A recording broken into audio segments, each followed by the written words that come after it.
Hey everybody, what's going on tonight? Got another video for you. Upgraded the front brakes on the 2023 Subaru WRX here to the Tdmi 4-pot big brake kit. Pretty sweet kit for the money, 1,600 bucks.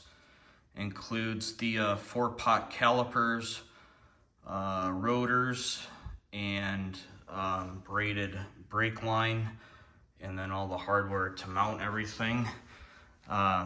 Everything on this kit's a perfect fit, real nice quality, and this company has a US based store out on the East Coast, and then the main company where these are made are over in Taiwan. I think this is the only big brake kit that's a direct bolt up, where no modifications are needed, and you don't have to do anything with the shield on the back side either. And basically how this works is there is, if you can see it, this black bracket right here that uses the OEM bolt, then the bracket bolt in, and then you have these 10mm Allen bolts here in the front, then that bolt into that bracket. And then right on the back side here, you can see where the banjo bolt goes in about the middle of the caliper. And then this routes up here, comes with this bracket, and then it sits in here and kind of loops underneath and then goes up into the OEM fitting here. And the stock rotors on this, I believe they're like 315 millimeters in diameter. These rotors are 330, and then also they're slotted like a floating rotor. It's a 2-piece rotor. These are super nice. And then you can also get these calipers in a 6-pot, which I guess be more if you're racing and all that, but OEM calipers are only a 2-pot. These are 4, so it should be a lot better braking power on these cars. For those guys that own them, know how the OEM brakes on these cars are not the greatest. And I think I'm gonna leave the rear brakes alone for right now. I did upgrade the the rotors and brake pads on the rear to some better quality. But since the front does most of the braking, I'm probably just gonna leave the front, and then I don't think I'm gonna do anything with the rears any further. Have to go out and bed these in and then see how they compare to the OEM. But another video I watched of someone that installed these said they save, I think, just under 10 pounds per side for weight. So it's, I think around 18 pounds total for the front compared to the OEM stuff, which is pretty heavy. These are a lot lighter. I was actually surprised installing it how much lighter they are compared to the stock stuff. And then these have dual bleeders on them. On the top you got one here and then one on the other side. Pretty simple to bleed. I'll show you the process I use to bleed them. And the only bad thing for to get replacement pads on these is you have to order direct from Tdmi. These are, I think, the street version pads that come with them. They also have another, like an intermediate, like a track day / street pad. And then also they have a full race pad, which they get pretty pricey. I think for these replacement street pads are just under $200 for all 4 pads for the front. So like I said, I guess I'll see how the quality is on these. And I know these fluorescent yellow calipers aren't going to stay this nice for long, though. Shouldn't take long before they're probably full of brake dust. I did put a ceramic coat on them to help. And then when I was bleeding them, I did get some brake fluid on them, which also, eats the paint off. Tried to clean it up as soon as I could, but can't really see it in the video. There's some spots where it took a little bit of it off.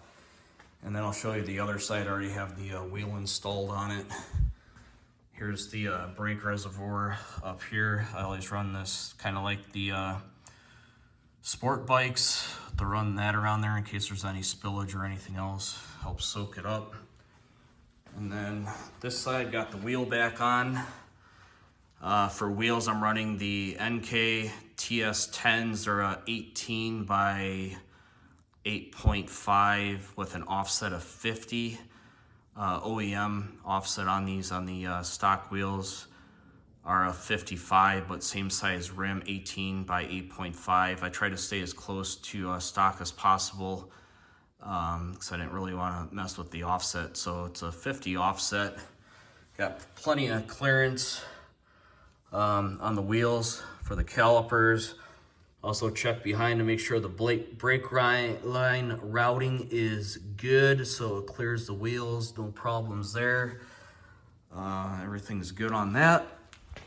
And then brake fluid wise, same stuff I run on all my motorcycles too, is the ATE Type 200 DOT4 racing brake fluid. This stuff's made in Germany. Get it on Amazon for like 25 bucks. Same company that used to make that brake fluid back in the day that had that blue dye in it, and then they had to discontinue it. I always liked that stuff. I would run it in my older motorcycles I had. Then to do a nice easy one-man bleed job, have this Motive power bleeder here. And then there's this fitting here, it just has threads in it. So this comes with an adapter depending on the make and model of your vehicle and whatever the cap is. So this just has like a 3-prong cap. So then the adapter screws in to that brass fitting, and then it goes on top of the reservoir. And then you pretty much just fill this up. I filled it up with that whole liter of brake fluid in this. Then you pump it up to 15 PSI to pressurize it. Pressurizes the reservoir, brake lines, and the system and all that stuff. So then once you get it pressurized up, it pretty much just pushes the fluid right out of the bleeders. All you have to do is just loosen them up a tad, and all the air starts coming out in the bubbles, and you get a nice flow of brake fluid coming through. And then I did use a pneumatic bleeder to start, just to help pull the fluid through these calipers since they're brand new and they were dry. So pumped it up to 15 PSI, put a pneumatic bleeder on each side of these bleeders, cracked them open until I got the fluid coming through. And then I just did it by hand the rest of the way, back and forth on both bleeders until I got no bubbles and nice clean fluid coming through. And I did do the rear ones just to get some fresh fluid through those calipers to make sure the pedal is good. Check that, it's a nice firm pedal on it now, so all good fresh brake fluid in it. And yeah, gonna go try these out, get them bedded in and see how they are. If you have any questions, let me know.